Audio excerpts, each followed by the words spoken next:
uchungu aliokuwa nao Baba Levo na Kigoma sijawahi kuona. Naomba kwa fact na ukweli kabisa. Yaani Baba Levo anapoizungumzia na kuipigania Kigoma ni kama sijui anazungumzia ni moyo wake. Hivi si unanielewa nikikwambia hivyo? Tunataka sasa huku Kigoma mimi ni nyumbani kwetu, unatakiwa muelewe. Si unanielewa yani? Huku ni nyumbani kwetu. Kwa hiyo na mimi nataka nyumbani kwetu maendeleo yaongezeke zaidi. Na ili maendeleo yaje yanamtaka mtu mwenye uchungu zaidi.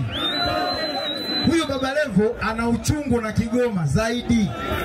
Ndio maana kashapitia matatizo mengi kwa sababu ya Kigoma. Wote tunajua. Ashaenda mpaka jela huyu. Uongo kweli? Kwa kuwapigania wana wa Kigoma. Sasa kama unakumbuka kipindi kile alipokuwa tu diwani,